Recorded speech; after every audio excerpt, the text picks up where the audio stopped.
আমি সংক্ষিপ্ত বক্তব্য শেষ করব, যেহেতু আমাদের একটি বাম শিল্পীরা উপস্থিত হয়ে গেছে। তো সবাই ভালো থাকবেন, সুন্দর থাকবেন। এরপরে আমাদের প্রোগ্রাম নেই, আমাদের প্রোগ্রাম হলো স্বরাষ্ট্রমন্ত্রীর সাথে আমাদের বৈঠক আছে, বসবো আলোচনায়। সেখানে বসে যেটা হবে আপনাদেরকে মেসেজ দেব। আর যদি আমাদের এই বাজার, যতগুলি বাজার বাংলাদেশের মধ্যে ভাঙচুর করা হয়েছে, সংস্কার করে না দেওয়া হয়, পুনর্নির্মাণ করে না দেওয়া হয়, তাহলে আমরা আবার মহাসমাবেশ ঘোষণা করবো ইনশাআল্লাহ। আমরা সবাই মহাসমাবেশ মাজার বাজবে। তাই যারা আজকে এই অনুষ্ঠানটি আয়োজন করেছেন তাদেরকে ধন্যবাদ জানাই। আপনারা যারা এসেছেন এই বৃষ্টি ভেজা এই সময়ে বৃষ্টি মাথায় নিয়ে, তাদেরকেও ধন্যবাদ জানাই। ডান পাশে আমার রাজ্জাক দেওয়ান ভাই, বাম পাশে আমার পাগল মনির ভাই, আমার সিনিয়র শিল্পী তারা। আমি ভাইদের কাছে এতটুকুই আপনাদের কাছে কথা রেখে আমি মনির ভাইকে দুটি কথা বলার জন্য। আসসালামু আলাইকুম।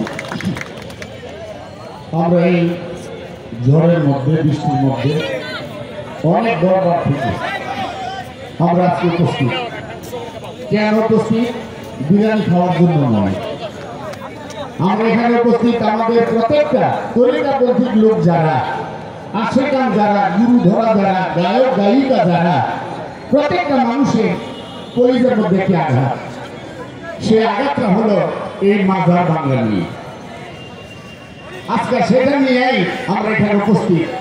আজকে উপস্থিত হয়েছি আমি ভবিষ্যতে প্রত্যেকটা শিল্পীর কাছে, প্রত্যেকটা আশেকানদের কাছে, প্রত্যেকটা তরিকাপন্থী লোকের কাছে এবং যারা গানকে ভালোবাসে তাদের কাছে আমার একটা আকুল আবেদন, আমরা আজকে যেমন এক, কালকেও যেন আমরা এই এক থাকতে পারি। কারণ যদি আমরা বাংলাদেশে যতগুলো বাউল আছে আর যতগুলো পীর আছে, আর এক একটা পীরের যে ভক্ত, তারা যদি এক হই, তাহলে আমার মনে হয় বাংলাদেশের অর্ধেক জনগণ আমাদের হয়ে যাবে। কিন্তু আমরা এক হইতে পারতেছি না, এটাই দুঃখজনক ব্যাপার। আমরা এক হইতে পারতেছি না। আমি আজকে বিনীতভাবে প্রত্যেকটা শিল্পীকে, প্রত্যেকটা বিশ্বাসকে, প্রত্যেকটা আশেকানকে অনুরোধ করবো, আমরা যেন সবাই একটা ছাতার নিচে থাকতে পারি। আর এক ছাতার নিচে আমরা যখন থাকতে পারবো, এমন কোনো শক্তি নাই আমাদেরকে তাড়ায় দিবে। আমি বিনীতভাবে অনুরোধ করবো, আমাদের একটা ছাতার নিচে থাকতে পারি। এই সমিতি, ওই সমিতি, ওই কমিটি,